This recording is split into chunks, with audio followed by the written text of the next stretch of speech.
Assalamualaikum warahmatullahi wabarakatuh. Perkenalkan, nama saya Aupi Fitra M, NIM 2414706. Di sini akan menjelaskan materi tentang perkembangan teori manajemen. Video ini dibuat untuk memenuhi tugas mata kuliah filsafat dan teori administrasi pendidikan. Langsung saja masuk ke materi pertama, yaitu sejarah perkembangan teori manajemen. Perkembangan teori manajemen tidak bisa dilepaskan dengan jejak-jejak sejarah peradaban manusia. Hal ini dikarenakan manajemen hakikatnya adalah atau metode untuk mencapai tujuan.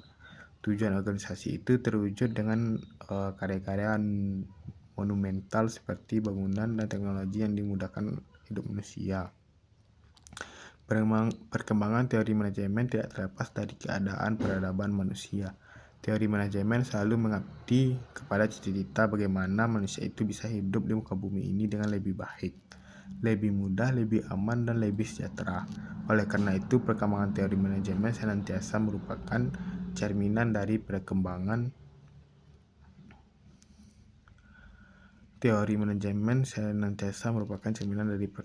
umat manusia. Kecepatan perkembangan teori manajemen juga menunjukkan kecepatan dinamika peradaban manusia. Semakin cepat periodisasi perkembangan teori manajemen, maka semakin dinamislah peradaban manusia. Teori manajemen selalu mengabdi kepada cita-cita bagaimana manusia bisa hidup di muka bumi ini dengan lebih baik. Oleh karena itu, perkembangan teori manajemen senantiasa merupakan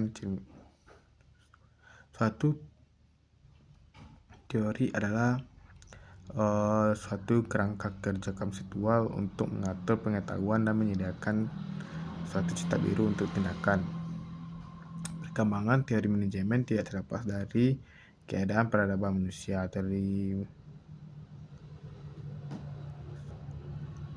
Kecepatan perkembangan teori manajemen juga menunjukkan kecepatan dinamika peradaban.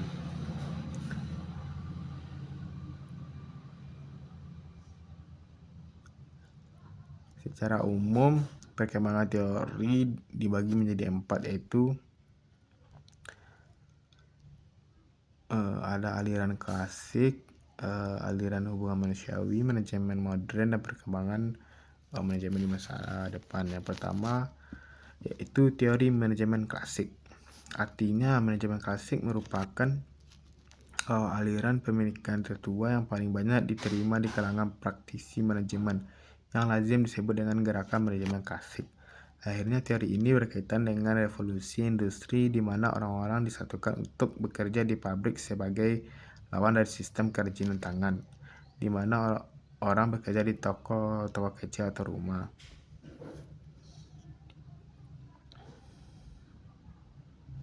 Dalam teori manajemen klasik berkembang 3 aliran pemikiran, yaitu birokrasi. Max Weber mengembangkan teori ini pada tahun 1947. Teori ini fokus pada struktur organisasi. Weber menyampaikan bahwa organisasi harus mengembangkan prosedur operasi yang komprehensif dan tepat untuk melakukan tugas yang direncanakan. Prinsip-prinsip dalam teori manajemen birokrasi ini yang pertama yaitu aturan dan peraturan formal. Sistem hubungan kerja harus ada dalam organisasi untuk melakukan pekerjaan dan menjalin hubungan antara sistem dan tugas dalam organisasi. Yang selanjutnya itu pelatihan khusus. Karyawan harus dilatih berdasarkan tugas-tugas yang mereka emban. Yang kedua itu manajemen ilmiah. Scientific management. Munculnya teori ini disebabkan oleh kebutuhan untuk meningkatkan produktivitas. Satu-satunya cara untuk meningkatkan produktivitas adalah dengan meningkatkan efisiensi kerja.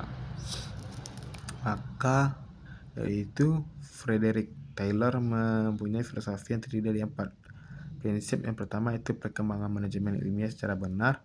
Yang kedua itu pekerjaan diseleksi secara ilmiah dengan menempatkan pekerjaan yang cocok untuk satu pekerjaan. Yang ketiga itu adanya pendidikan dan pengembangan ilmu dari para pekerja. Yang keempat itu kerjasama yang baik antara manajemen dengan pekerjaan. Dengan kata lain, Taylor percaya bahwa pekerja mampu manajemen memiliki maaf. Dengan kata lain, Taylor percaya bahwa pekerja dan manajemen memiliki peran yang disebut dengan kepentingan bersama dalam meningkatkan produktivitas. Yang ketiga, manajemen administratif. Teori manajemen klasik memfokuskan pada upaya meningkatkan produktivitas. Pada bagian ini, Henry Fayol yang sering disebut sebagai bapak dalam manajemen klasik karena upayanya untuk Fayol merupakan orang pertama yang mengelompokkan kegiatan manajerial, yaitu perencanaan, pengorganisasian, pengarahan, dan pengendalian. Fayol membuat prinsip-prinsip praktik manajemen yang lebih efektif, yang terdiri dari pembagian kerja, wewenang, disiplin, kesatuan komando, kesatuan pengarahan, kepentingan individu harus tunduk pada kepentingan organisasi, sentralisasi, hierarki, perintah, persamaan, stabilitas staf, inisiatif, dan spirit de corps, yang artinya kerjasama, semangat tim, dan rasa persatuan. Selanjutnya itu teori manajemen manusiawi. Teori manajemen hubungan manusiawi. Pada fase aliran perilaku atau hubungan manusia, organisasi menganggap sumber daya manusia sebagai elemen yang sentral. Aliran ini memandang aliran klasik sebagai kurang memadai dalam mencapai efisiensi produktivitas optimal dengan atmosfer harmoni di tempat kerja. Kehadiran manusia dalam organisasi tidak selalu dapat diprediksi dengan akurat karena perilakunya kadang-kadang bersifat non-rasional. Oleh karena itu, manajer membutuhkan pemahaman yang dari disiplin seperti sosiologi dan psikologi untuk mengatasi dinamika tersebut. Terdapat 3 tokoh utama dalam perilaku ini, yaitu Hugo Musterberg, Alton Mayo, dan William Ouchi. Kontribusi para tokoh ini dalam aliran hubungan manusiawi terlihat dalam pemahaman yang semakin mendalam tentang motivasi individu, dinamika kelompok, dan pentingnya hubungan manusia dengan konteks pekerjaan. Manajer diharapkan memiliki sensitivitas yang tinggi dalam berinteraksi dengan bawahan, termasuk dalam hal kepemimpinan, penyelesaian konflik, pemanfaatan kekuasaan, perubahan organisasi, dan komunikasi. Meskipun aliran ini masih terdapat kritik karena abstrak dan kompleksitasnya, serta sulitnya memilih nasihat ilmiah yang sesuai dengan menyelesaikan tantangan perilaku manusia dalam lingkungan sains. Selanjutnya itu teori manajemen modern. Teori berikutnya adalah teori manajemen modern. Teori ini berkembang sejak 1940-an. Dalam teori ini, konsep manajemen organisasi dibagi menjadi beberapa pendekatan, yaitu perilaku organisasi, kuantitatif, sistem, dan kontingensi. Pendekatan perilaku organisasi menjelaskan tentang hubungan antara perilaku manusia dengan sistem sosial yang ada. Adapun prinsip-prinsip dasar dalam perilaku organisasi adalah manajemen harus sistematik dan pendekatan yang digunakan harus dengan pertimbangan hati-hati. Pendekatan motivasional yang menghasilkan komitmen pekerja terhadap tujuan yang dibutuhkan. Manajemen organisasi sangat tidak dipandang sebagai suatu proses teknik secara ketat atau peranan prosedur dan sip. Unsur manusia adalah faktor kunci penentu sukses dan kegagalan pencapaian tujuan organisasi. Organisasi harus menyediakan iklim yang mendatangkan kesempatan bagi karyawan untuk memuaskan seluruh kebutuhannya. Pekerjaan karyawan harus memungkinkan disusun mereka setiap yang mencapai kepuasan diri dari pekerjaan tersebut. Komitmen dapat dikembangkan melalui partisipasi dan keterlibatan para karyawan. Pola-pola pengawasan dalam manajemen pengawasan harus dibangun atas dasar pengertian positif yang menyeluruh mengenai karyawan dan reaksi mereka terhadap pekerjaan. Pendekatan kuantitatif berfokus pada gabungan dari operation research dan manajemen science. Tujuan dari operation research adalah membantu proses pemecahan masalah industri. Sesuai dengan namanya modern, teori ini tidak jauh dari jangkauan teknologi sehingga perkembangannya dicampuri dengan teknologi yang ada. Selanjutnya itu pendekatan sistem.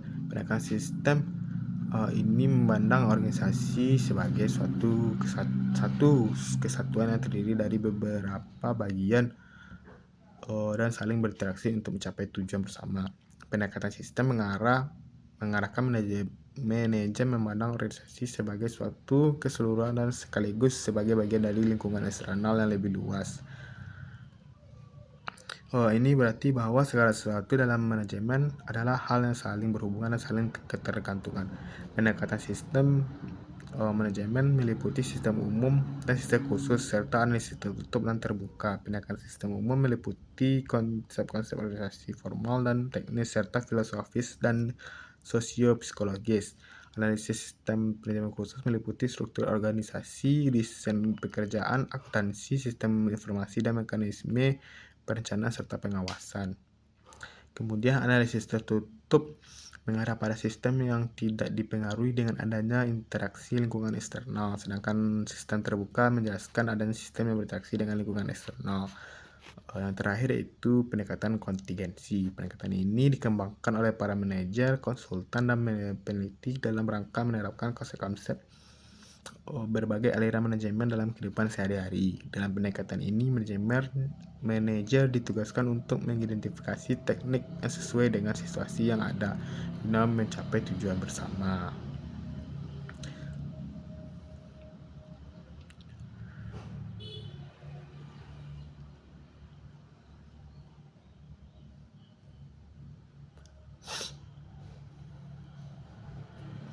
Baik, mungkin sekian.